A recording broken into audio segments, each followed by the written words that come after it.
Morning, all. All right, so we're a little over a month into the off season, and we are 82 days from the start of the 2023-2024 season. And of course, we have training camp before that, preseason before that. So, in terms of between now and when a lot of people will return to the channel, it's probably going to be about 10 weeks, right? So, it's about 10 weeks of material that I have to make sure is out there. I have been doing some pre-recording. So one of the things that I've been trying to make sure that I do with my time over the last week or so is that we're going on holiday next month. Of course, I've been talking about that. And so I'm pre-recording videos that we'll post to the channel while we're gone. I've got 8 done so far. I am doing jersey videos that we'll post to the channel. I'm doing the collection ones where I just go through each team and say, here's what I have. So not the countdown, but we will talk about that in a moment here. But yeah, so that's what I've got. That's what I'm pre-recording. I will do one for all 32, including I've found a clever way to talk about Seattle. It'll be a quick video, yes, agreed, but I will talk about Seattle and not just the NHL side of it. And I do intend to also show the jerseys for the non-NHL. The AHL ones are going to be in with their NHL parent clubs. ECHL the same way. But yeah, so that's my plan at this point, and having 8 done so far, and it's going to be around 40 that altogether because we're going to be gone for roughly 10 days, and I want to make sure there's plenty of content there because you just never know, right? You never know when something's going to happen. Maybe I don't have access to Wi-Fi. Maybe my phone isn't working or I have problems with the computer. You just never know. So make sure I get all that done so if something happens while we're on holiday, it's fine. So redrafts I will be doing. There's 6 more redrafts yet to come. I've done one already. Obviously, the more recent redrafts, so like if I'm doing a redraft of something from 2010 and beyond, those videos are going to get more views than the redrafts from the 80s. But I enjoy doing the redrafts from the 80s.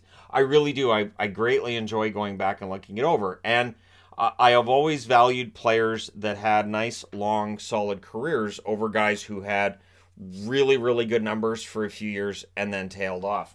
And it feels like at times when I do the redrafts, that's where some of the consternation comes in from a viewer of, wait, that guy shouldn't be that low. He had 50 goals that season. But, and then I look at the career as a whole, how long they played in the NHL is big for me. But anyways, so I will be doing other redrafts. Power rankings, I saw Sportsnet released one yesterday. Brave Sportsnet. At this time, though, in the off season, for writers, there's not a lot for them to do. We're still waiting on trades to take place, of course. And we're still waiting on a lot of things to happen that haven't happened yet. So why not throw power rankings out there? I normally do a power rankings around the 1st of August, and that's still the plan. I did try to figure out a power rankings of my own last night. I've got it on a board here. You can't see. And I'm okay with it, and I'll take a look, and I'll maybe mess with a bit if I feel I need to. The off season though is great because when those power rankings go up immediately, you have fans of certain teams saying my team's too low, that team's too high. It's the off season. Nobody's playing a game that matters for 82 more days, but you know it's kind of great to see people are still that passionate in the off season. Lists. So this is where things get interesting. I stopped doing best of lists. I stopped doing best of lists. I think it was 2019 was the last time I did best of lists, where I ranked who I thought were the best centers, the best defensemen, the best goaltenders. And I I stopped because it felt like that became it just became more of a distraction because there would be a lot of I can't believe, he thinks this and he thinks that. And I saw a lot of he sees himself as an expert. I didn't like that. I've never liked that discussion of oh, THG thinks he's an expert. Absolutely not. No. I just look through, stats and numbers and all the games I watch and think, I think this is one of the best forwards in the game. This is one of the best defensemen in the game. And again, I do it just for fun. I enjoy doing lists. My wife and I were talking about that last night. And she was like, you think of everything as lists. Because, yeah, I do. Almost everything in my life, I have to have a favorite. I have to have everything itemized. And it's always how I've been built. I had my own favorite songs list when I was a kid. It was my favorite, my top 30. I would update it every Friday. And then I had my favorite movies I would update. And then eventually I had my 1,000 favorite songs of all time, where I would sit down once a year and rank my favorite songs from 1 through 1,000 on paper just for me. So lists are always something I've enjoyed doing, but I've learned that when I throw those on the internet, there's going to be a lot of ridicule and whatnot. But I really kind of want to do that this summer. I want to get into who I think are the best forwards, the best defensemen, goaltenders. And again, it's just sort of a fun thing to talk about. I really enjoy discussing that because I think it can lead to some really good debate. And so, yeah, I intend to do those, but I'll also do favorites lists, which are always interesting to me when I say this is my favorite player from this era, from this team. And people are like, well, no, that's wrong because it should be that guy.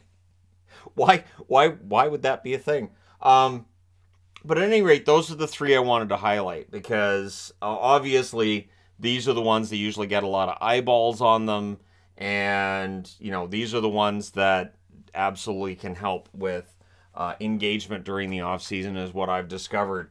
Although lists are interesting. So one debate, and I know with YouTube you get kind of a mixed response on this, is playlists. Sometimes playlists work really well and sometimes they don't. And sometimes you'll see like the view count just drops off precipitously. That's one thing that I made the mistake with last year with redrafts. I feel like they weren't spread out enough, and so it kind of got a bit repetitive, or maybe people saw it in the recommendations and thought, well, I think I already watched that, so they didn't click on it. So I have to be careful of that. But yeah, there's definitely diminishing returns when you're doing videos day after day that do follow that playlist. And even if it's kind of a different topic, but it's related to that same item, you're going to notice a drop off. One example would be card unboxings. I know people have talked about wanting me to do hockey card unboxings. I certainly have a lot of hockey cards here, a lot of boxes that are unopened. You can see that's still got the wrapper on it. But I haven't found that unboxing videos have done particularly well. Plus, the other issue with that is that when we did the live streams last summer, and I'd be like, all right, I'm going to do an unboxing during live stream. Well, then the questions took over, and I opened maybe a pack, maybe two. So, yeah, I will be doing card unboxings this summer with no expectation of people watching them, and just for fun. History videos are touchy. So, I talked to my YouTube rep about this last week, and just the fact that, you know, the history videos do have a niche audience, and I will be doing history videos, but not at the same rate that I've been doing them previous summers. Because yeah, the views don't seem to be as strong when it's a history video as it is for when it's improv. I just throw a video together, and whether it's a news of the day video, something's happened, and I feel like I'm seeing a trend and I want to talk about the trend, those videos definitely do better. And so history videos will always have their place on this channel. I'm never going to stop doing history videos, but it's a matter of how many, right? It's a matter of how many, and you know, so when, for instance, I did the video playlist, I think it was 5 years ago now, where I talked about each season in the NHL's history from the first year the NHL played, 1917, all the way until now. And the videos just didn't do very well considering the amount of research and time I was putting in. And so, I mean, they got better as it went along, but it ended up being a lot. And I thought about doing an updated version of that, but I've realized that if I do an updated version, it's probably going to be 5 years at a time. So rather than talking about, okay, so here's what happened in 1918, now here's 1919, 1920, I think it's better if I do a 5-year period and just a basic, more of an overview and getting into just the important points of that 5-year period. So that's more where I'm leaning there, rather than redoing the 100+ years. Remember, there's 82 days until the season starts. But yeah, it definitely feels like when it's just improv. A lot of the videos that have done quite well on the channel are just ones where I throw logos on the board and think, all right, I think I'll talk about this. And then I start filming, and the video might go a completely different direction than I expected. It does pretty well. Now the countdown. So people have asked about the jersey countdown. I'm starting to think with the jersey countdown that I might want to keep it short. And the debate I'm having is, so do I want to have it where I do maybe my 100 favorites in the collection as one video? And so that would be a long video. That would require a lot of time. And that's what I'm debating about. Instead of doing the hockey jersey countdown, just one video, bam, and it's just the 100. Because since I'm already doing the videos where I'm going through my collection and what I have, it's not really going to be a matter of people having to track what I have and what I don't, because I know there were people that did. But yeah, so I'm thinking for the countdown, maybe just 100, do it as one video, have that post while we're on holiday. That's what I'm considering. And then there's the hockey intro videos with items that, you know, for instance, we've got arbitration. So there are people who wonder about arbitration. I've started talking more about the two-way contracts. There's two reasons I started talking about the two-way contracts. First off, it is interesting to see how different the AHL portion of a contract is between one contract and another. Also, of course, the fact that the AHL number can be so much lower than the NHL number. And just getting into the two-way deals, the fact that it doesn't have any effect on waivers, and it just gives a better perspective on what's on the line for that player going into training camp. You know that in training camp you have a good time, you're on, and you're going to make the team. You could make $775,000 US that year. If you have a rough training camp, you get sent down, you might make $90,000. It's a huge difference.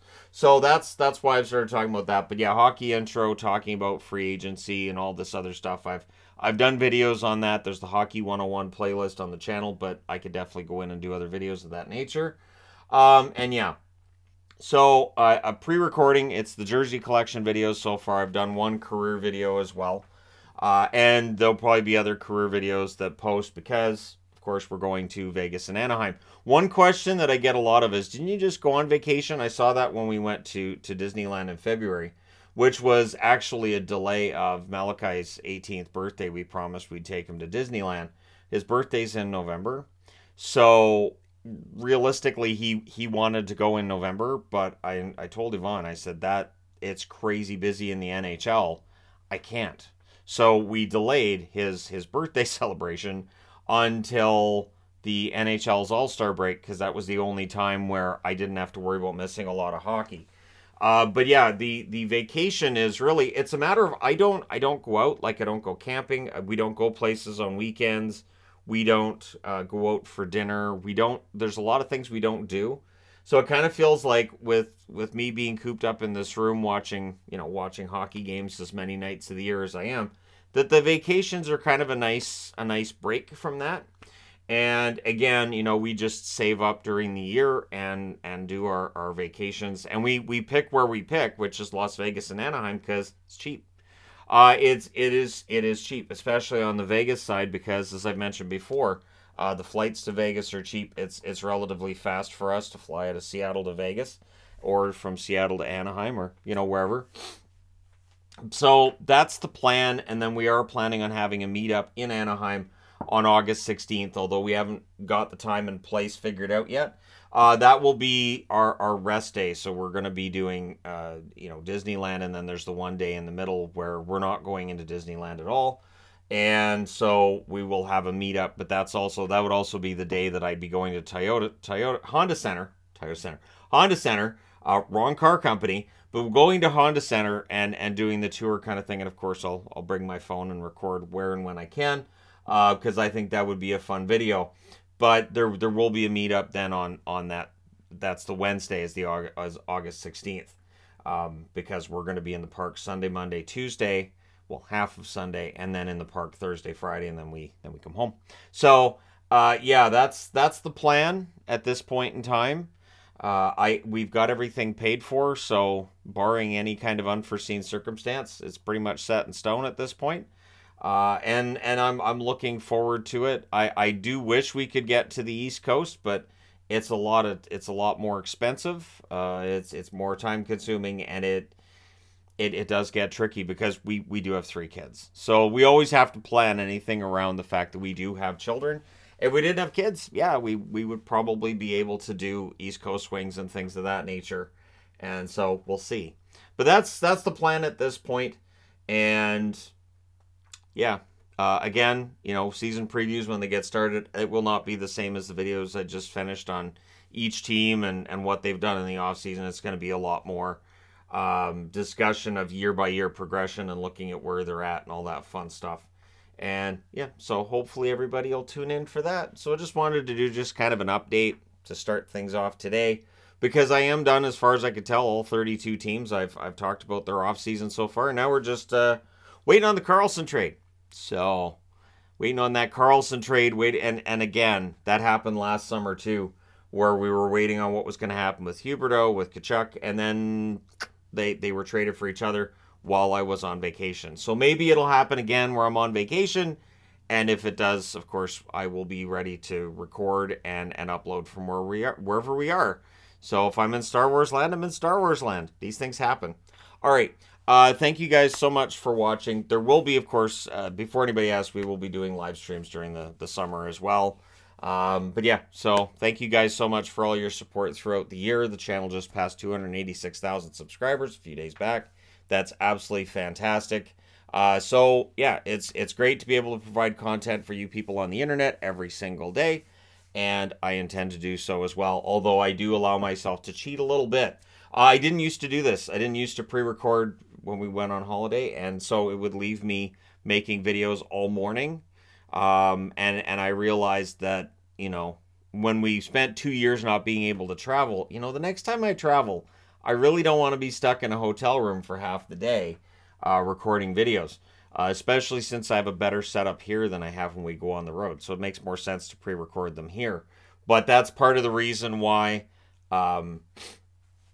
with the videos, I've been trying to get them done earlier so I can do the pre-recording videos during the evening as well. So yeah, there you go. Thank you guys so much, though, for all your support. It does mean a ton. And, I also wanted to throw out there for meetups, too. We're having one in Coquitlam. Not this Saturday, but the following Saturday. And if you check the Facebook page, the Hockey Guy Facebook page, the events are always posted on there. So, thank you guys so much for all your support. Hit like and subscribe if you're browsing your way through. This would be a weird video to come in and subscribe on. But hey, thanks for all your support. I will talk to you again soon.